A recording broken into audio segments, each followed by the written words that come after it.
el doctor Julio Lanciotti, que se va a encargar de hablarnos de un tema muy importante como es la hemorragia digestiva de origen varicial.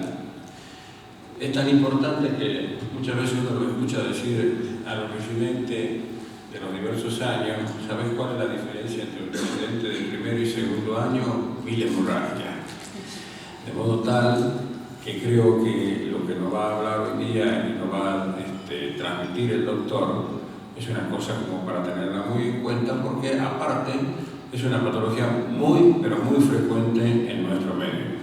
Doctor Lanciotti, lo invito a pasar.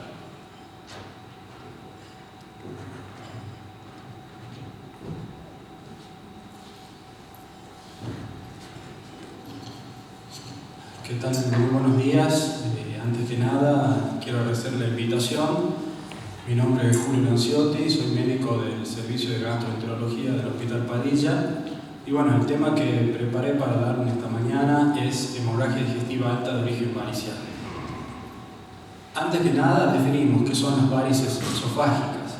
Son colaterales portosistémicas que se forman preferentemente en la submucosa del tercio inferior del esófago como consecuencia de la hipertensión portal. Este aumento de la presión portal se relaciona con el desarrollo de la circulación colateral, lo que permite el desvío de la sangre portal hacia la circulación sistémica.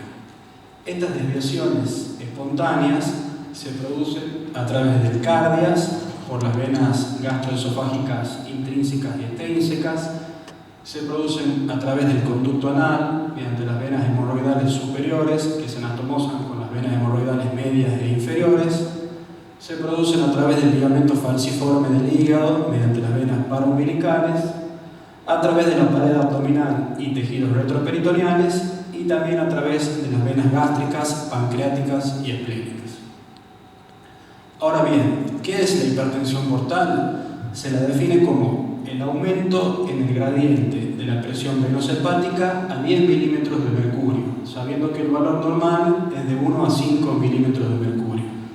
Se dice que la hemorragia varicial se presenta cuando dicho gradiente es mayor a 12 milímetros de mercurio, aunque existe un pequeño grupo de pacientes que con cifras menores pueden llegar a presentar eventos de sangrado. La causa más frecuente de hipertensión portal en nuestro país es la cirrosis hepática. El intervalo que transcurre entre su diagnóstico histológico y las primeras manifestaciones clínicas es en promedio 12 años, aunque en algunos pacientes se pueden superar los 20 años de silencio clínico entre lo que sería el desarrollo de la cirrosis y la aparición de las primeras manifestaciones clínicas, como ser las varices esofágicas. Esto lo remarco porque es muy importante destacar este concepto. La cirrosis se expresa clínicamente cuando desarrolla hipertensión portal. Y son estas manifestaciones de la hipertensión portal las que van a determinar el curso clínico de la cirrosis. En el momento del diagnóstico de la cirrosis, aproximadamente un 40% de los pacientes ya tendrán varices esofágicas, y alcanzando hasta un 90% a los 10 años del diagnóstico. Aproximadamente un 30% de los pacientes que ya tienen varices van a sangrar en el primer año del diagnóstico, lo que constituye una causa muy importante de mortalidad en un paciente cirrótico. Bueno, más o menos habiendo introducido en el tema, vamos a definir puntualmente a qué llamamos hemorragia digestiva alta de origen varicial. Se la define como la hemorragia de una varice, ya sea esofágica o gástrica, al momento de la endoscopía, o bien la presencia de varices esofágicas grandes con sangre en el estómago y sin ninguna otra causa reconocible de hemorragia. ¿Cuándo decimos que es significativa? Cuando el paciente requiere una transfusión de 2 unidades o más de sangre en las primeras 24 horas, cuando presenta una alteración sistólica menor o igual a 100 milímetros de mercurio, o cuando presenta una frecuencia cardíaca mayor o igual a 100 latidos por minuto. Clínicamente se manifiesta fundamentalmente por hematemesis, puede ser también por melena hematoquesia o en casos más severos por descompensación hemodinámica. El diagnóstico, bueno, será mediante la clínica y fundamentalmente mediante la endoscopía, en donde podemos evidenciar 3 presentaciones características, ya sea la presencia de un sangrado activo, la presencia del signo del pezón blanco o bien la presencia de un coágulo adherido a la varice sangrante. En cuanto al tratamiento, tenemos que diferenciar lo que son medidas generales de medidas específicas. Las medidas generales tienen como objetivo lograr la estabilidad hemodinámica del paciente y preservar una adecuada perfusión tisular. Y dentro de las medidas específicas tenemos varias opciones terapéuticas que luego detallaremos una por una. Entre los más importantes de las medidas generales, bueno, hay que recalcar que este paciente requiere estar internado en una unidad de cuidados intensivos con un adecuado manejo de la vía aérea. La restitución de la volemia debe tener un objetivo de una hemoglobina de 7-8 gramos por decilitro, el soporte de oxígeno, accesos intravenosos con su efecto vía central y la profilaxis antibiótica.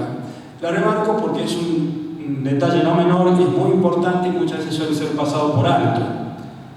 La profilaxis antibiótica forma parte de la primera línea de tratamiento en los pacientes cirróticos con hemorragia digestiva alta y debe ser instaurada desde el ingreso, obviamente después de la toma de pancultivos, y mantenerse durante 7 días. Esto es una evidencia de nivel 1A, grado A. ¿Qué opciones tenemos de antibióticos? Ciprofloxacina, 400 miligramos por día, o ceftriaxona. ¿Para quiénes? Cirróticos Child B o C, pacientes que ya venían recibiendo quinolonas como profilaxis para PB, o bien en centros con alta resistencia a quinolonas. Y dentro de las medidas específicas, vamos a empezar a hablar un poquito del tratamiento farmacológico. El fundamento de las drogas vasoactivas es, mediante la vasoconstricción arteriolar del lecho esplácnico, reducir el flujo circulatorio al territorio portal, bajando de esta manera la presión portal responsable del sangrado. ¿Cuándo debemos iniciar estos fármacos? Lo ideal es apenas se sospecha de una hemorragia digestiva alta varicial y deben continuarse hasta alcanzar la hemostasia o bien durante un periodo de 5 días. ¿Cuáles son las opciones que tenemos en tratamiento farmacológico? Octreotide, somatostatina y terlipresina. La somatostatina se inicia en bolos y luego en infusión continua y algunos de sus efectos adversos son dolor abdominal, náuseas, hiperglucemia y mareos. El octreotide es un análogo sintético de la somatostatina, también se administra en bolos y luego en infusión continua y los efectos adversos son similares a la somatostatina. Y el que más usamos en nuestro medio es la terlipresina, que es un análogo sintético de la vasopresina. Su dosis varía según el peso, pero es entre 1 o 2 miligramos cada 4 horas, las primeras 48 horas, y luego se sigue con 1 miligramo cada 4 o 6 horas hasta completar los 5 días de tratamiento. Algunos de los efectos no deseados son dolor abdominal, diarrea, hipertensión arterial, hiponatremia y eventos cardiovasculares. En lo que respecta a los beta-bloqueantes, no están indicados en el sangrado varicial agudo. De hecho, en pacientes que vienen tomando como profilaxis deberían ser suspendidos transitoriamente por el potencial efecto deleterio que la acción bloqueante beta-1 tiene sobre el aumento compensador de la frecuencia cardíaca. Otros ítems importantes dentro del tratamiento farmacológico es la prevención de la encefalopatía hepática mediante lactulosa, ya sea por vía oral o nasogástrica, y la rifaximirina en altas dosis, 1200 miligramos por día. En lo que respecta a los IBP, no son indicación de primera línea, a menos que se requiera lo contrario para la enfermedad ulcerapéptica. Vamos a hablar un poquito del tratamiento endoscópico. ¿Cuándo debe hacerse la endoscopía? Lo ideal es hacerla dentro de las 24 horas de internación del paciente e incluso antes si se trata de una hemorragia excesiva. El momento óptimo es luego de una resucitación suficiente del paciente y del tratamiento farmacológico. El procedimiento endoscópico de elección es la ligadura varicial o banding, que consiste en la colocación de bandas elásticas sobre las varices que obliteran la luz vacular por estrangulación.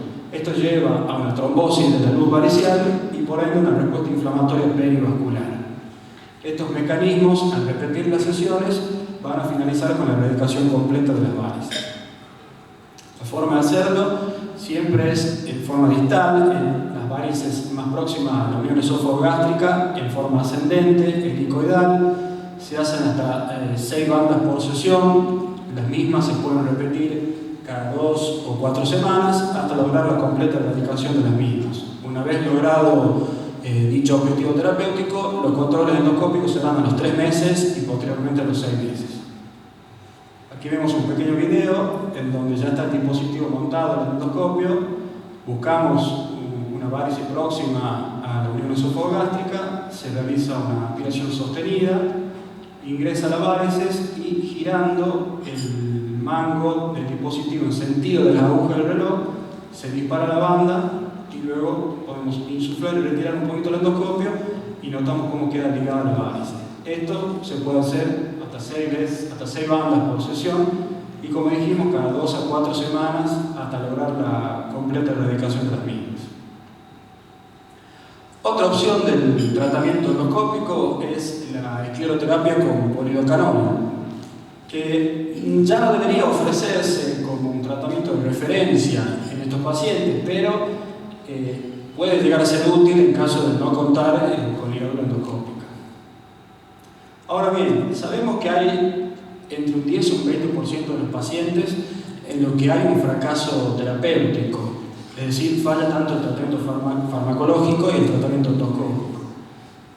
¿A qué llamamos fracaso tratamiento? Según el consenso de Baveno, a presencia de hematemesis o sangre fresca por sonda nasogástrica después de las 2 horas posteriores al tratamiento farmacológico y o endoscópico, la caída de 3 gramos por decilitro de la hemoglobina en ausencia de transfusión de glóbulos rojos y el desarrollo del shock hipovolémico.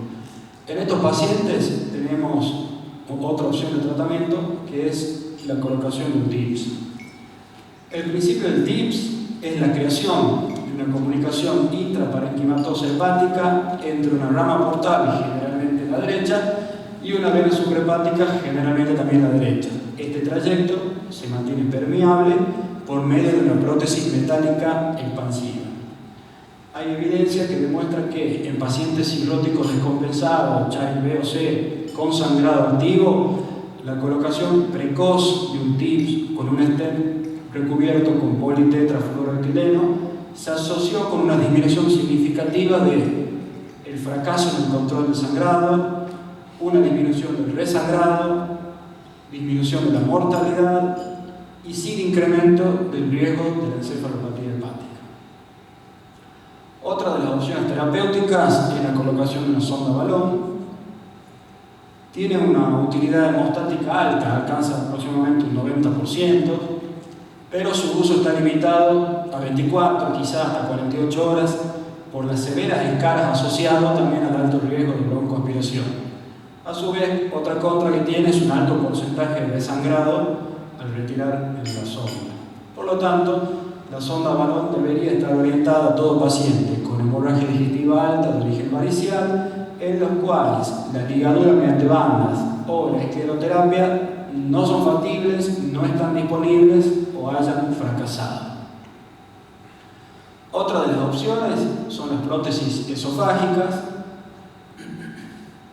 Los stents esofágicos metálicos autoexpandibles, stent de Danis, tienen una gran ventaja con respecto a la sonda balón porque tienen un efecto hemostático sostenido que puede ser de 10, incluso hasta 14 días, y a su vez tampoco presentan los efectos deleterios sobre la mucosa esofágica que sí los produce la sonda balón.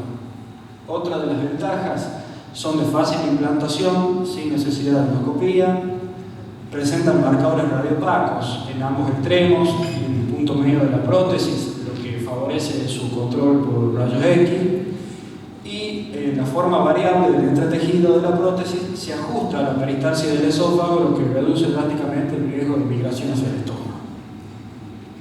Y por último nombramos los shunt quirúrgicos, que son muy limitados debido a que tienen una alta mortalidad. Se lo reserva para pacientes Child A y obviamente en centros de experiencia. Bueno, habiendo hablado un poquito ya de todas las opciones terapéuticas, podemos enfocarnos en la profilaxis. Hay tres tipos de profilaxis en lo que es hemorragia digestiva varicial. Profilaxis primaria es la que tiene como objetivo todas las medidas destinadas a prevenir el desarrollo de las varices. La profilaxis primaria es la que tiene como objetivo prevenir la hemorragia varicial en un paciente que tiene varices pero que nunca sangró. Y la secundaria es la que tiene como objetivo prevenir un resangrado, es decir, una nueva hemorragia en un paciente que ya tiene antecedentes de sangrado varicial.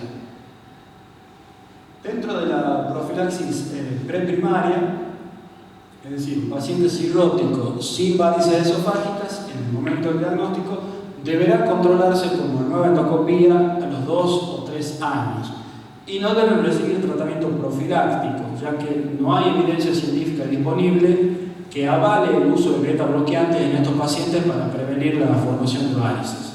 Por lo tanto, la profilaxis preprimaria va a estar destinada, fundamentalmente dirigida a tratar la enfermedad hepática subyacente, de esta manera reducir la presión portal y prevenir futuras descompensaciones y complicaciones clínicas. Dentro de la profilaxis primaria, como dijimos, el paciente cirrótico que tiene varices pero que nunca sangró, el gol estándar es la endoscopía. La endoscopía no solo nos va a permitir constatar la presencia de las varices, sino también el riesgo del sangrado, que se va a medir por 2 parámetros: el tamaño de la varice y la presencia de puntos rojos. Por consiguiente, la primera veda de screening debe realizarse en el momento del diagnóstico de la cirrosis. La presencia de por lo menos uno de estos ya es indicación de iniciar profilaxis primaria de sangrado varicial. Varices medianas y grandes, es decir, varices mayores de 5 milímetros, la presencia de puntos rojos que representarían áreas delgadas de la pared de la varice, o bien varices pequeñas, menores de 5 milímetros, pero con un paciente descompensado, una cirrosis, un Child B, un Child C.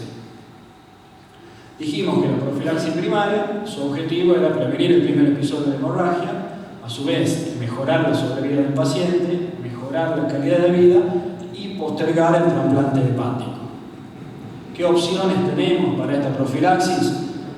Los inhibidores beta no cardioselectivos, más comúnmente llamados beta bloqueantes, y la ligadura de varices con bandas. Dentro de los beta bloqueantes de primera línea sigue siendo el propanolol, y como alternativas el carvedilol y el nadolol.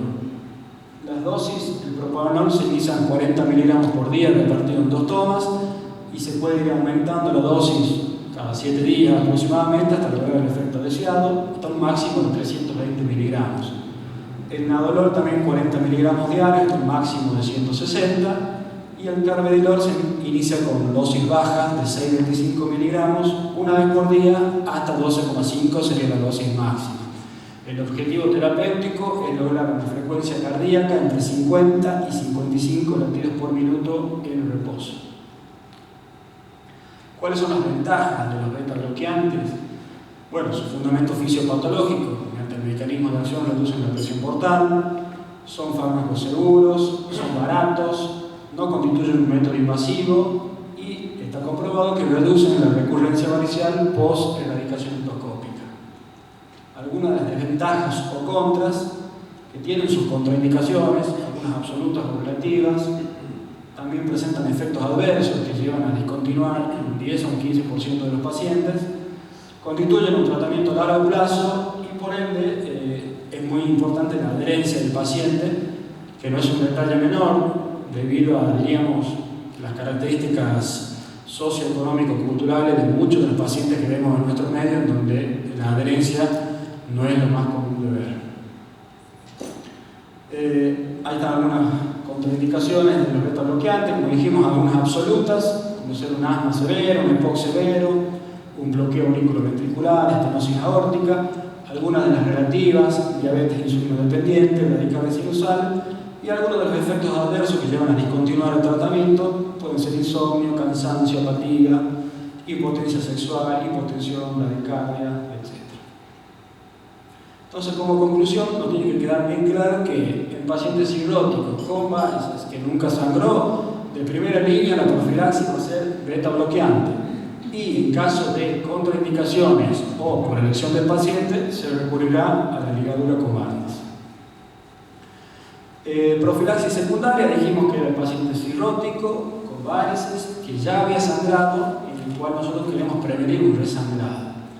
Se sabe que el riesgo del resangrado es un 60% en el primer año y puede alcanzar hasta un 80% en los 2 años posteriores.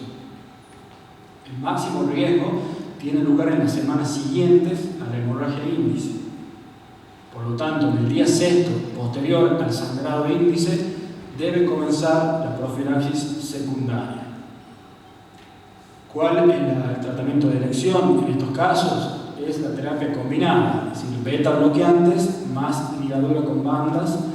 Esto es evidencia nivel 1A, grado A. Se sabe que en la profilaxis secundaria el rol de los beta bloqueantes es fundamental, no solo porque reduce la presión portal, sino también porque disminuye la incidencia de peritonitis bacteriana espontánea y disminuye la tasa de mortalidad global.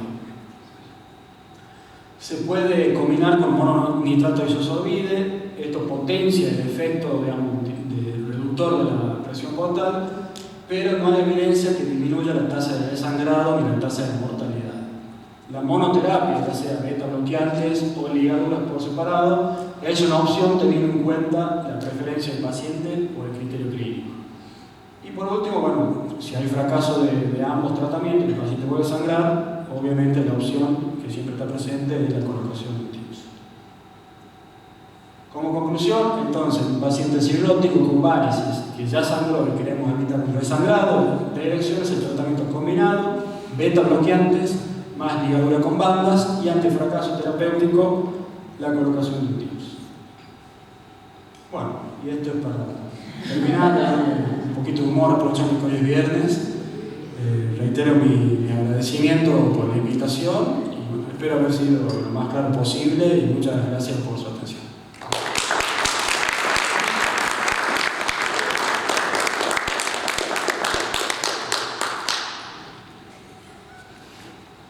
Una pregunta. Una vez que está estabilizado el paciente en su hemorragia digestiva, la reinserción del propanolol, ¿a cuánto tiempo sería? Usted dice cuando ya se hizo el tratamiento. Ya está estabilizado medicamente, ya se hizo el tratamiento. Ligadura, quizás seguramente. Claro. Pero tenía tomando su propanolol, se lo suspendió por lo que dijiste en la charla.